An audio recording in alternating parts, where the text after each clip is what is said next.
My biggest fear came true on 21st of February 2022. I keep receiving messages from my friends. Some of them did not believe it. I'm just like non-stop, you know, checking the news, checking the messages. It was so overwhelming. Like I started crying, but it's not that I wanted to cry, I wanted to scream. Les images que vous venez de voir sont dans les premières à avoir été partagées sur les réseaux sociaux alors que la Russie envahissait l'Ukraine le 24 février 2022. Vlada Polishuk habite au Canada depuis maintenant 7 ans, mais ce matin-là, elle vivait la guerre dans son pays natal à travers son cellulaire, comme beaucoup d'entre nous partout sur la planète. Il y a cette grande explosion, surtout d'images individuelles partagées par des individus comme vous et moi, qui donnent de l'authenticité à la guerre d'une part, mais qui rendent aussi la situation difficile en termes de déchiffrer qu'est-ce qui arrive quand, etc. On a l'impression d'être sur place et en même temps on est très loin par écran interposé. So you're sitting here in Canada, you're like, do I go to support them? Do I go just straight there volunteering, go on the front line? What's going on? Le fait d'être connecté à la guerre par écran peut créer ce qu'on appelle la souffrance à distance. Ça peut générer de l'anxiété, ça peut créer justement de la culpabilité de voir le drame et de finalement pas du tout être capable de réagir. Dès les premiers jours de l'invasion, les Ukrainiens partageaient massivement leur réalité sur les réseaux sociaux. Même le président Volodymyr Zelensky se filmait avec son cellulaire en direct du terrain ou même de son bunker pour témoigner du quotidien de son peuple.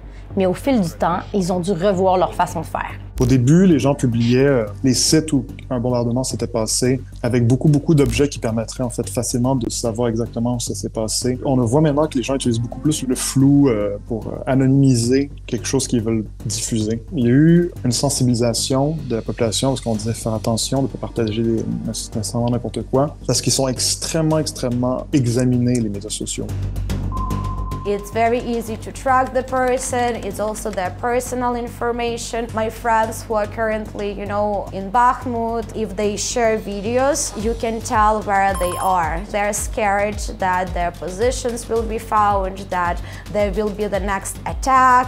Ici, on reçoit l'information par les médias traditionnels, mais aussi par Facebook, Instagram, TikTok et Twitter. Là-bas, les informations les plus sensibles sont partagées sur Signal et Telegram, des plateformes cryptées impossibles à déchiffrer pour ceux à qui les messages ne sont pas destinés. Les groupes militaires, par exemple, communiquent souvent entre eux et avec leurs proches sur ces plateformes sécurisées. Parce qu'il y a des plateformes qui sont utilisées à une échelle beaucoup plus locale. Donc, par exemple, Telegram, ça peut devenir le town square d'une petite ville mineure là, dans une province de l'Est ou du Sud du pays. Quand on est sur Twitter, c'est beaucoup plus...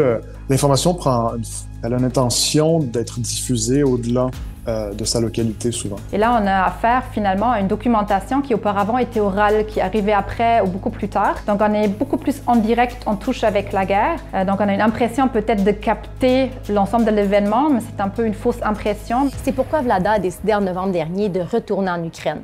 Elle voulait raconter les histoires des victimes de la guerre. Elle organise des campagnes sur plusieurs fronts pour aider ceux à qui elle a parlé. Elle prévoit y retourner au printemps. Pour elle, c'est plus facile de constater de ses propres yeux que de seulement recevoir l'information à distance. I would say that when I was there, it was for me personally easier when I was living it in the way than when I'm here watching it. Because when you're watching it, you feel very helpless in the way because you're just observing what's going on and you can't do anything. I was around people who are ready to give up their life for my safety.